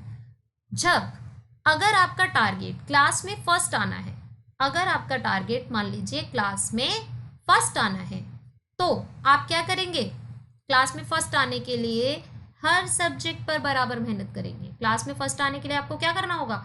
हर सब्जेक्ट पर बराबर मेहनत करनी पड़ेगी। तो उसको हम क्या कहेंगे? परफॉर्मेंस। यानी आप अच्छा परफॉर्म करने के लिए हर सब्जेक्ट पे ही मेहनत कैसी करोगे? बराबर। तो किस पे काम कर रहे हैं आप? परफॉर्मेंस पर। नेक्स्ट है performance avoidance. Performance avoidance, performance avoidance, निष्पादन उपेक्षा। निष्पादन उपेक्षा देखिए क्या होती है। निष्पादन उपेक्षा का मतलब है जब मान लीजिए आपने सिर्फ किसी बच्चे का टारगेट ये है कि कैसे भी करके मैं सिर्फ पास हो जाऊं किनारे पे, यानी जो सब्जेक्ट बच्चों को पसंद नहीं होता उसमें बच्चा क्या करता है? बस ये सोचता है कि कैसे भी करके मैं पास हो जाऊं उस सब्जेक्ट में। तो वो किस पे काम कर रहा है? परफॉर्मेंस अवॉइडेंस पर। क्लियर? मास्टरी जब हम किसी पर्टिकुलर एक सब्जेक्ट पर बहुत ज़्यादा मेहनत करते हैं। परफॉर्मेंस जब हम हर सब्जेक्ट पर बराबर मेहनत करते हैं, क्योंकि हमें क्या करना है? क्लास में फर्स्ट आना है। एंड नेक्स्ट है परफॉर्मेंस अवॉइडेंस। परफॉर्मेंस अवॉइडेंस जब हम काम करते हैं कि हम किसी सब्जेक्ट में फेल ना हो जाएं, सिर्फ फेल होने से बचने के लिए जो बच्चे काम करते हैं, किनारे पे पास वाले जो बच्चे होते हैं, वो किस पे काम करते हैं? परफॉर्मेंस अवॉइडेंस पर। फॉर एग्जाम्पल, अब मान लीजिए आपको इंग्लिश बहुत ज़्यादा पसंद है और आप किसी एग्ज़ाम में इंग्लिश में सोचते हैं 95 मार्क्स लाएंगे, तो इंग्लिश में आपकी क्या है? मास्टरी। परफॉर्मेंस, अगर मान लीजिए आपको क्लास में फर्स्ट आना है तो आप इंग्लिश पे भी बराबर मेहनत करेंगे, मैथ्स पर भी उतनी ही मेहनत करेंगे, हिंदी पर भी उतनी ही मेहनत करेंगे, तो आप किस पे काम कर रहे हैं? परफॉर्मेंस पर। और कोई बच्चा जो बिल्कुल बिलो देन एवरेज बच्चे होते हैं ना, वो काम करते हैं कि भाई कैसे भी सिर्फ 33 मार्क्स आ जाए हमारे पास होने के लिए, तो बच्चा किस पे काम कर रहा है? परफॉर्मेंस अवॉइडेंस पर। क्लियर? अब यहाँ से जो क्वेश्चन आया था मैं वो बताती हूँ आपको। क्वेश्चन आया हुआ था बेटा कि ए बी सी तीन छात्र हैं, ए बी सी तीन छात्र हैं, A B C are 3 students. A studied English because she finds that it's interesting. A अंग्रेजी इसलिए पढ़ती है क्योंकि उसे यह विषय रोचक लगता है। B studied English because she wants to secure first grade in the class. B अंग्रेजी इसलिए पढ़ती है क्योंकि उसका सबसे पहला टारगेट है कक्षा में प्रथम आना। C studied English because his primary target is to get the passing grades. और सी अंग्रेजी इसलिए पढ़ती है क्योंकि उसका प्राथमिक सरोकार कक्षा में पास होने वाले ग्रेड प्राप्त करना है। यानी ए किस लिए पढ़ रही है? क्योंकि उसे पसंद है वो सब्जेक्ट। बी किस लिए पढ़ रही है? क्योंकि उसको क्या करना है? क्लास में फर्स्ट आना है। और सी सिर्फ किस लिए पढ़ रहा है? कि वो पास हो जाए कैसे ही करके। तो क्वेश्चन में पूछा गया था इन तीनों का टारगेट रिस्पेक्टिवली है। तो ऑप्शन पता है हिंदी में तो बड़े ही अजीब से थे, जैसे दे दिया था निपुणता, निष्पादन, उपेक्षा, निष्पादन, निष्पादन, निष्पादन, उपेक्षा, निपुणता, निपुणता, निष्पादन, उपेक्षा, निष्पादन। तो हमें क्या करना था? ये जंबल करके दिए हुए थे, जैसे परफॉर्मेंस अवॉइडेंस दे दिया, फिर परफॉर्मेंस दे दिया, फिर मास्टरी दे दिया, मास्टरी दे दिया, परफॉर्मेंस अवॉइडेंस दे दिया, परफॉर्मेंस दे दिया। तो आपको वो ऑप्शन छांटना था जिसमें mastery, performance in performance avoidance हो, क्योंकि ए काम कर रही है किस पे? मास्टरी पर। बी किस पे काम कर रही है? परफॉर्मेंस पर। सी किस पे काम कर रही है? परफॉर्मेंस अवॉइडेंस पर। तो आई होप ये क्लियर हो गया होगा आपको। ये क्वेश्चन आया था बेटा, आपको बता भी देती हूँ, पेज नंबर 22 पे है, हाँ पेपर 2 में ही आया था ये। ठीक है, देख सकते हैं आप, ये क्वेश्चन आया हुआ है। हाँ, वेरी गुड शिप्रा, 2012 में पास हुआ है आपका भी, वेरी गुड। चलिए आप देखते हैं आगे। यहाँ तक समझ में आ गई सारी चीज़ें सबको? यहाँ तक किसी को कोई डाउट? अब देखो, हमने मोटिवेशन से रिलेटेड इतनी सारी चीज़ें पढ़ ली। अब सबसे पहली चीज़ें, हम इस टॉपिक को पढ़ रहे हैं और हमें भी कुछ ना कुछ टारगेट अचीव करना है। तो मैं एक छोटी सी आपको एक छोटा सा एग्जाम्पल दूंगी और उस एग्जाम्पल से हम समझेंगे कि हाउ टू बी मोटिवेटेड, कैसे हम हर वक्त मोटिवेट रह सकते हैं, किसी भी विपरीत सिचुएशन में भी कैसे अपने आप को मोटिवेट रखा जा सकता है। ठीक है, एक एग्जाम्पल से आपको क्लियर करती हूँ। देखिए, सबसे पहली चीज़ तो आप जो सोच सकते हैं वो आप डेफिनेटली कर सकते हैं, क्योंकि आप सिर्फ उतना ही सोच सकते हैं जितना आप कर सकते हैं। समझ रहे हो? आप कभी भी उतना हाई लेवल नहीं सोचोगे। मान लो आप ये नहीं सोचोगे कि मैं तो आईएएस भी आसानी से क्लियर कर लूँगी। आपको पता है कि हर बच्चे को पता होता है मेरा खुद का लेवल क्या है। अगर आपके अंदर वो लेवल है तो आप बिल्कुल सोच पाएंगे, और अगर आप ये सोच पाते हैं कि आप आईएएस भी आसानी से क्लियर कर लेंगे तो you will definitely do that, because you know your self. आप स्वयं को जानते हैं। आप दुनिया से झूठ, जिसमें तीनों हो बेटा, तीनों नहीं हो सकती ना, थर्ड वाली तो बिल्कुल नहीं हो सकती है। मास्टरी परफॉर्मेंस हो सकती है, लेकिन परफॉर्मेंस अवॉइडेंस कैसे होगा बेटा? नाजिर, तीनों नहीं हो सकती है ना, तीनों नहीं हो सकती हैं, दो हो सकती हैं। क्योंकि अगर परफॉर्मेंस अवॉइडेंस पे काम करेगा तो मास्टरी और परफॉर्मेंस पे कैसे कर पाएगा? समझ रहे हो?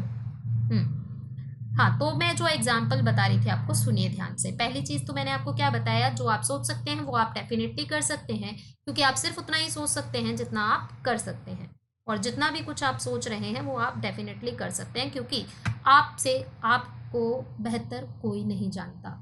आप बहुत अच्छे से जानते हैं स्वयं को, ठीक है। अगली चीज़, एक छोटे से एग्जाम्पल से हम समझते हैं कि मोटिवेशन कैसे पता लगे कि हमारे अंदर कितना है। 3 बच्चे होते हैं, एक एग्ज़ाम को अपेयर करते हैं। 4 होते हैं, 4 बच्चे होते हैं जो एक एग्ज़ाम को अपेयर करते हैं। ABCD, मान लीजिए ये 4 बच्चे हैं, ABCD, 4 बच्चे एक एग्ज़ाम में अपेयर करते हैं। चारों बच्चे सेमीफाइनल में पहुंच जाते हैं, किसी एग्ज़ाम के सेमीफाइनल में पहुंच जाते हैं। अब चारों में से किसी एक ने आज फर्स्ट आना था, चारों बच्चों में से किसी एक ने फर्स्ट आना था, ठीक है। तो उन चारों बच्चों से एक प्रश्न पूछा जाता है कि आज आप क्या सोचकर अपना एग्ज़ाम देंगे। चारों से पूछा जाता है, ए से भी, बी से भी, सी से भी, डी से भी। ए कहता है कि मुझे अपने लास्ट परफॉर्मेंस, मेरा जो लास्ट एग्ज़ाम मैंने दिया था उससे बेटर परफॉर्म करना है, ठीक है। बी से पूछा जाता है तो बी कहता है कि मुझे अपने पेरेंट्स को और जो मेरे टीचर्स हैं उनको खुश करना है। बी कहता है मुझे मेरे पेरेंट्स को और मुझे मेरे जो टीचर्स हैं उन्हें खुश करना है, ठीक है। सी कहता है कि मुझे, ए क्या कह रहा है, मुझे मेरे पिछले पेपर से बेटर परफॉर्म करना है। बी क्या कह रहा है कि मुझे मेरे पेरेंट्स को और मेरे टीचर्स को खुश करना है। सी क्या कह रहा है, सी कहता है कि मुझे इन तीनों से बेटर परफॉर्म करना है, ए से भी, बी से भी और सी से भी बेटर परफॉर्म करना है, ठीक है। इन तीनों से, ए, बी और डी से बेटर परफॉर्म करना है। कौन कहता है, ये सी। और डी से पूछा जाता है कि तुम क्या सोच के परफॉर्म करोगे, तो वो कहता है कि मुझे ना पेरेंट्स से कोई मतलब है, ना ही टीचर्स से कोई मतलब है, ना ही मुझे इन तीनों से कोई मतलब है। मुझे ये भी नहीं याद है कि लास्ट पेपर में मैंने कैसा परफॉर्म किया था। आज मुझे मेरी जितनी भी पावर है, मेरे अंदर जितनी भी एबिलिटी है, उस सब को यूज़ करके मैं आज अपना पेपर दूंगा। तो बताइए, चारों में से सबसे ज़्यादा मोटिवेटेड बच्चा कौन है?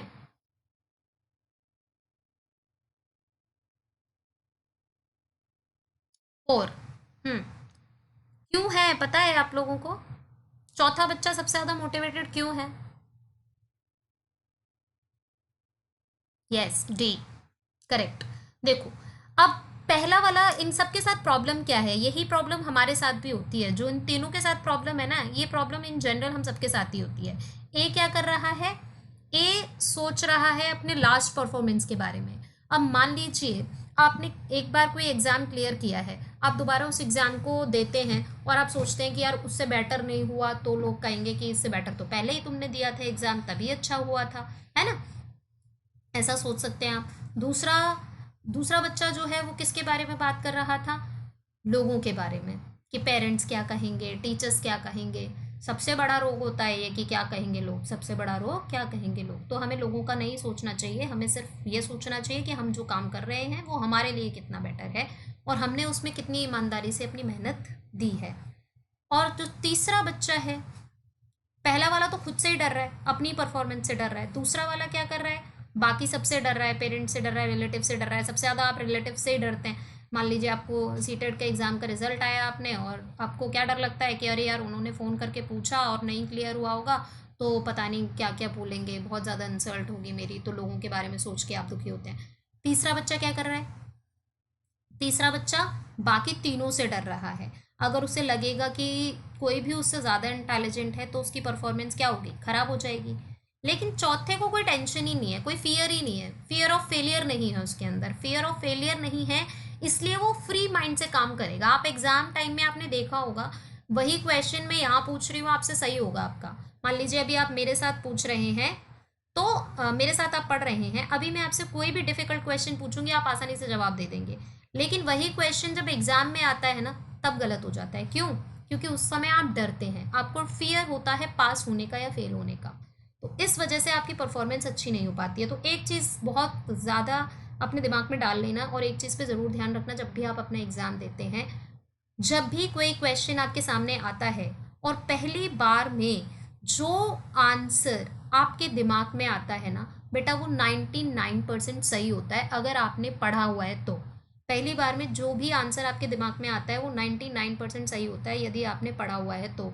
लेकिन जब आपने माइंड को कहते हो कि नहीं मुझे तुझ पे भरोसा नहीं है, दोबारा सोच, तो वो क्वेश्चन का आंसर जो आप दोबारा में लिखते हैं ना वो 99% गलत होता है। तो पहली बार के आंसर को कभी भी चेंज ना करें, वरना आप पछताए होंगे और आगे भी पछताएंगे। आपने देखा होगा कि एक कोई क्वेश्चन आपने ऐसे किया, चेंज किया उसका आंसर लास्ट टाइम पे, लास्ट मोमेंट पे, और वो आंसर आपका गलत हो गया। तो ये गलती ना करें। पहली बार में यदि आपने कोई क्वेश्चन पढ़ा हुआ है, पहले से आपने वो टॉपिक पढ़ा हुआ है और आपके दिमाग में जो भी आंसर आ रहा है वही आंसर आप जरूर करें। अपने दिमाग पर भरोसा करें, आप ही का है। चलिए अब देखते हैं अगला टॉपिक अपना। इसी के साथ बेटा जो मोटिवेशन टॉपिक था आपका वो फिनिश हुआ।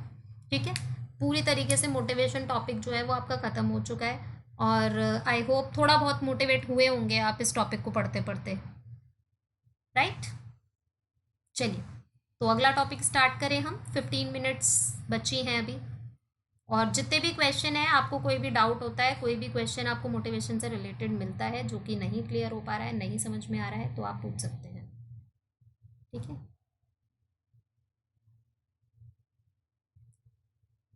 क्लियर हो गया होगा। वैसे बहुत छोटा सा टॉपिक है मोटिवेशन।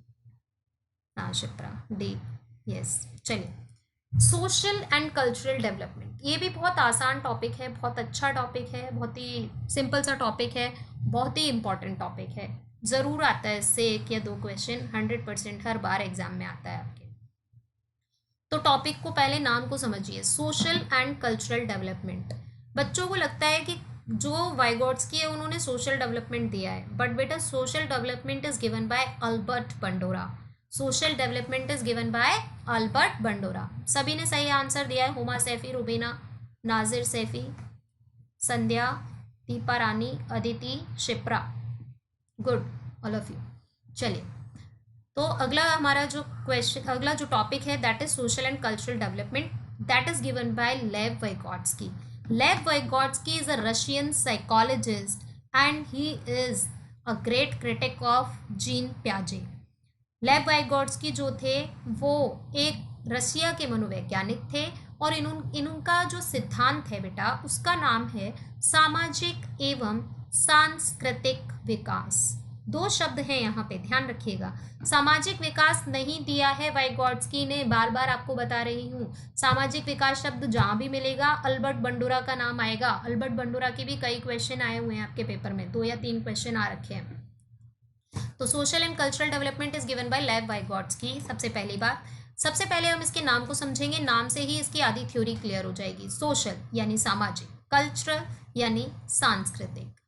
तो सबसे पहली चीज जो वाइगॉट्स्की ने जिस पर फोकस किया है, जो चीज सबसे ज्यादा इंपॉर्टेंट मानी है, वो देखिए। 3 major pillars of Vygotsky's theory, language, society and culture.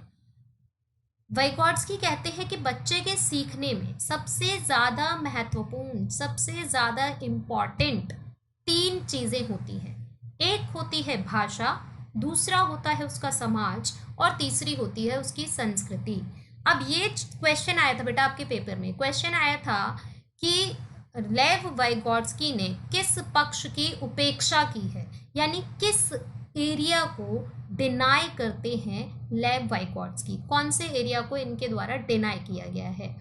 तो ऑप्शन दिए हुए थे बेटा 3, तो ये जो आपके सामने लिखे हुए हैं लैंग्वेज, सोसाइटी एंड कल्चर। 3 जो ऑप्शन दिए हुए थे वो क्या दिए हुए थे, लैंग्वेज, सोसाइटी एंड कल्चर। और एक ऑप्शन दिया हुआ था बेटा बायोलॉजिकल मैच्योरिटी, एक ऑप्शन दिया हुआ था बायोलॉजिकल मैच्योरिटी। तो बेटा जो बायोलॉजिकल मैच्योरिटी है ना उसको सबसे ज़्यादा इंपॉर्टेंट माना गया है जीन प्याजे के द्वारा। उसको इंपॉर्टेंट कौन मानता है, जीन प्याजे। और लेव वाइगॉट्स्की जो हैं उन्होंने उसको सबसे कम महत्वपूर्ण माना है, लेव वाइगॉट्स्की ने सबसे कम महत्वपूर्ण माना है। तो देखो एक सिंपल सी बात आपको बता रही हूँ जीन प्याजे और वाइगॉट्स्की के बारे में। जो चीज़ जीन प्याजे कहेंगे वो वाइगॉट्स्की नहीं कहेंगे, और जो चीज़ वाइगॉट्स्की कहेंगे वो जीन प्याजे नहीं मानेंगे। यानी दोनों एक दूसरे की बात को कहीं भी एग्री नहीं करते, दोनों एक दूसरे की बात को कहीं भी नहीं मानते हैं। लेकिन हाँ एक सिमिलैरिटी है दोनों में, और ये क्वेश्चन भी आया था आपके पेपर में।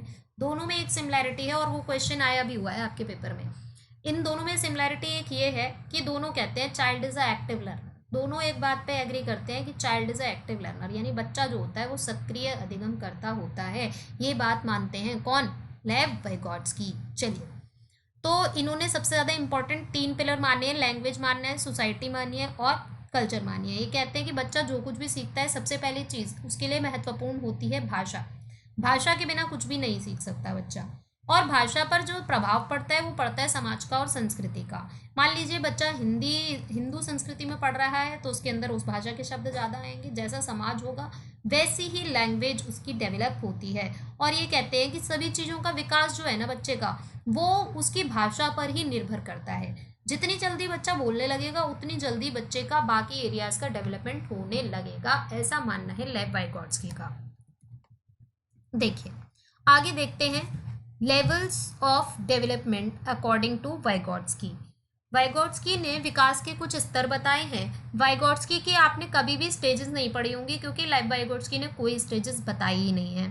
इन्होंने सिर्फ बताए हैं लेवल्स ऑफ डेवलपमेंट। और यहाँ से 1 या 2 क्वेश्चन आपको ज़रूर मिलता है पेपर के अंदर। पिछले साल के पेपर देखेंगे आप तो आपको बहुत सारे क्वेश्चन यहाँ से मिलेंगे। देखिए पहला है actual level of development. First is actual level of development. Actual level of development को बेटा हिंदी में कहते हैं वास्तविक विकास का स्तर। एक्चुअल लेवल ऑफ डेवलपमेंट को हिंदी में क्या कहते हैं? वास्तविक विकास का स्तर। दूसरा है zone of proximal development. Zone of proximal development, इसे हिंदी में हम कहते हैं समीपस्थ विकास का क्षेत्र। जोन ऑफ प्रॉक्सिमल डेवलपमेंट को हिंदी में कहते हैं समीपस्थ विकास का क्षेत्र। And third is potential level of development. Potential level of development को हिंदी में कहते हैं बेटा हम, potential level of development is called in Hindi संभाव्य विकास का स्तर। पोटेंशियल लेवल ऑफ डेवलपमेंट क्या कहलाता है? संभाव्य विकास का स्तर। एक्चुअल जो हम अपने आप कर लेते हैं अपना, जोन ऑफ प्रॉक्सिमल डेवलपमेंट होता है जो किसी की हेल्प से होता है, और पोटेंशियल डेवलपमेंट होता है कि अधिक से अधिक कितना विकास हम अपना कर सकते हैं, मतलब हमारा मैक्सिमम टू मैक्सिमम कितना डेवलपमेंट हो सकता है, वो क्या कहलाता है? Potential level of development. Clear? इसको एक सिंपल से एग्जांपल से आप ही के ऊपर लेते हैं। मान लीजिए आपने कोई एग्ज़ाम दिया, ठीक है, बिना किसी की हेल्प के, बिना किसी टीचर की हेल्प के, किसी की कोई हेल्प नहीं ली, और आपके जो मार्क्स आए तो वो क्या कहलाएंगे? आपके actual level of development. Zone of proximal development. Zone of proximal development क्या होगा? देखो जैसे मान लीजिए आपने सीटेट का एग्ज़ाम दिया बिना पढ़े हुए, बिना किसी से हेल्प लिए हुए, और आपके नंबर मान लीजिए आ रहे हैं 70, तो वो क्या हो गया? आपका actual level of development. Zone of proximal of development, मान लीजिए अब आप कोचिंग ले रहे हैं, क्लास ले रहे हैं, और आपने जब एग्ज़ाम दिया और आपके नंबर आए मान लीजिए 90 to 100 के बीच में, तो वो क्या कहलाएगा? आपका जोन ऑफ प्रॉक्सिमल डेवलपमेंट। इतनी बात समझ में आ गई? एक्चुअल जो आपका कैसे हो रहा है? अपने आप। एक्चुअल लेवल ऑफ डेवलपमेंट जो विकास आपका स्वयं अपने आप हो रहा है, जिसमें आप किसी की हेल्प नहीं ले रहे हैं, यानी ability of a person by which he do a work without any help and training. Zone of proximal development, ability of a person by which he do a work with the help of others and training. एक व्यक्ति की वह क्षमता जिसके द्वारा वह किसी कार्य को बिना किसी की सहायता के कर रहा है, उसे हम कहते हैं वास्तविक विकास का स्तर। और एक व्यक्ति की वह क्षमता जिसके द्वारा वह किसी कार्य को दूसरों की सहायता से करता है, उसे हम कहते हैं बेटा zone of proximal development. Clear? Actual क्या होगा? जिसमें हमें किसी की सहायता नहीं लेनी पड़ रही है, और जोन ऑफ प्रॉक्सिमल जिसमें हम दूसरों की सहायता से जो कर रहे हैं वो जोन ऑफ प्रॉक्सिमल डेवलपमेंट होगा। And last is potential level of development. अब मान लीजिए आपको टीचर पढ़ा भी रहा है, और आपको जितना भी टाइम मिलता है, जितनी भी आप मेहनत कर सकते हैं, जितना भी आप पढ़ सकते हैं, आप अपना 100% आप भी दे रहे हैं। अब जो आपका डेवलपमेंट निकल कर आएगा वो क्या होगा? आपका पोटेंशियल लेवल ऑफ डेवलपमेंट। समझ आई बात?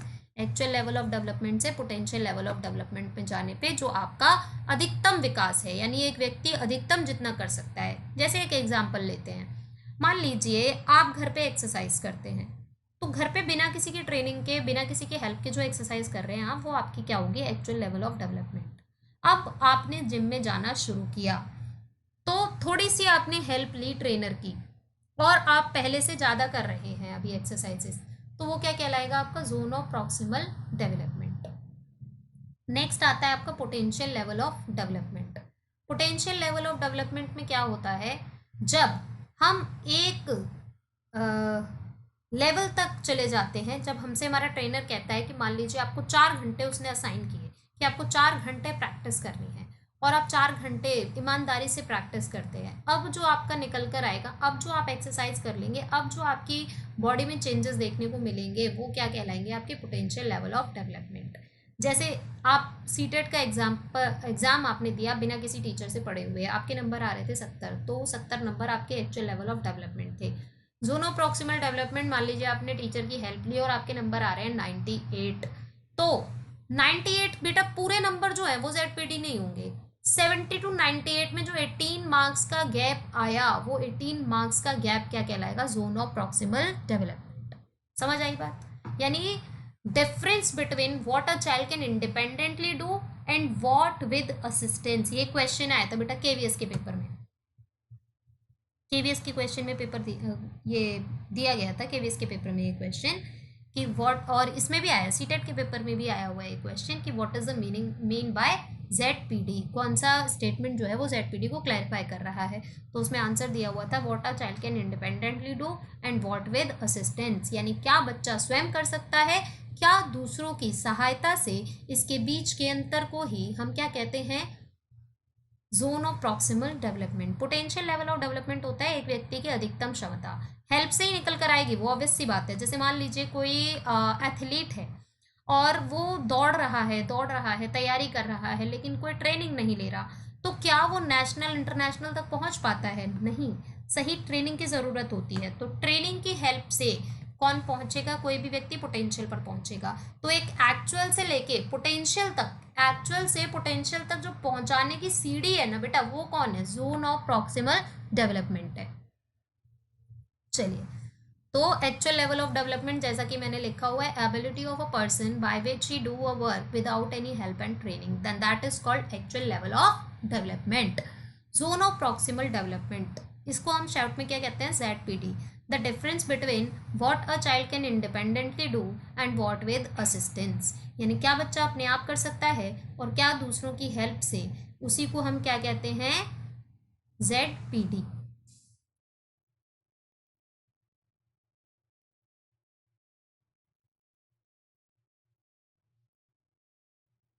पोटेंशियल लेवल ऑफ डेवलपमेंट होता है बेटा full power of a person, एक व्यक्ति की कुल अधिकतम क्षमता क्या कहलाती है, जोन ऑफ प्रॉक्सिमल डेवलपमेंट। तो आज के लिए हम इतना ही पढ़ेंगे बेटा, नेक्स्ट अगली क्लास में कंटिन्यू करेंगे इस टॉपिक को। सोशल एंड कल्चरल डेवलपमेंट का जो टॉपिक है वो हमारा अभी भी बचता है। अब आपको अभी आपके 5 मिनट बचे हुए हैं, कोई भी क्वेरी है, कुछ भी पूछना चाहते हैं मुझसे, कोई भी डाउट है आप पूछ सकते हैं। सोशल एंड कल्चरल डेवलपमेंट जो है हमारा, वो नेक्स्ट क्लास में हम पूरा कंप्लीट करेंगे। आज सिर्फ मैंने आपको थोड़ा सा इंट्रोडक्शन दिया है उसका, कि जो वाइगॉट्स्की हैं वो सबसे ज़्यादा जो महत्व देते हैं बच्चे के सीखने में, वो 2 चीज़ों पर एम्फोसाइज करते हैं मेनली। पहला लैंग्वेज पे करते हैं, दूसरा सोसाइटी पे करते हैं, और तीसरा कल्चर पे करते हैं, ठीक है। तो उनके उसमें जहाँ भी आप ना लेव वाइगॉट्स्की के क्वेश्चन देखोगे ना, आपको हर जगह सोसाइटी सोसाइटी सोसाइटी दिखेगा, यानी वो सबसे ज़्यादा किस पे फोकस करते हैं, मेनली सोसाइटी के ऊपर फोकस करते हैं, ठीक है। तो बताइए, अभी कोई भी क्वेरी है, कोई भी क्वेश्चन है, कुछ भी डाउट है, यू कैन आस्क,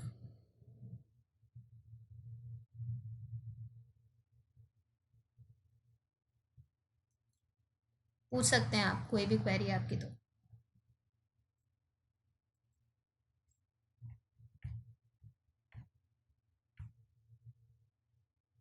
वो कोई डाउट नहीं है, शिप्रा, अदिति, दीपा रानी, कुछ भी पूछना चाह रहे हैं बेटा तो पूछ सकते हैं। CDP के लिए बेस्ट बुक किस पब्लिकेशन की है बेटा?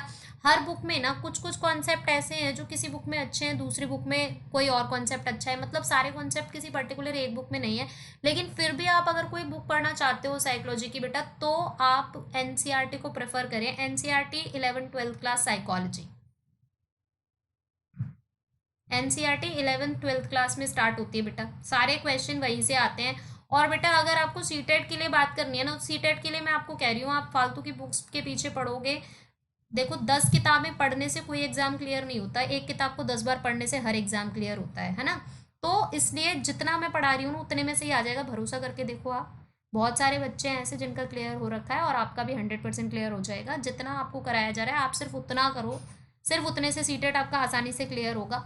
और अगर फिर भी आपको कोई बुक पढ़नी है एक्स्ट्रा तो बेटा एनसीईआरटी पढ़ सकते हो आप, ठीक है। हाँ, आपको पीडीएफ मिल जाएगी बेटा, 100% पीडीएफ मिल जाएगी आपको।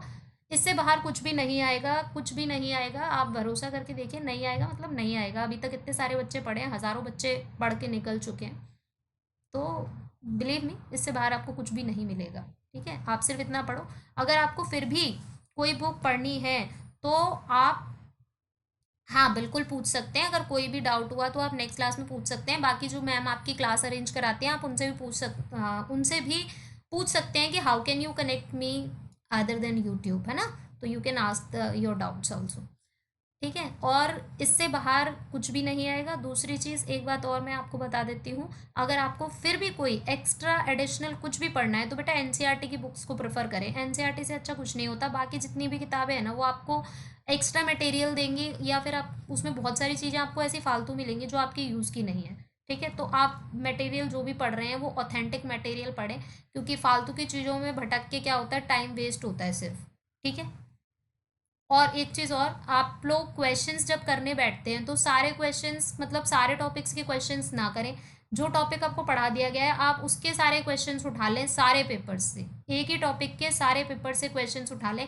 क्योंकि क्वेश्चन पेपर करने में बेटा 1 से 1.5 घंटे का टाइम बर्बाद होता है, और बिना टॉपिक पढ़े हुए क्वेश्चंस करने का कोई फ़ायदा नहीं होता। इसलिए क्वेश्चंस को तभी करें जब आपने टॉपिक पढ़ लिया है, और सिर्फ उन्हीं क्वेश्चंस को करें जो टॉपिक आप पढ़ चुके हैं। इससे आपको टॉपिक भी क्लियर होगा, उससे रिलेटेड जितने भी क्वेश्चंस आए हुए हैं वो भी आपको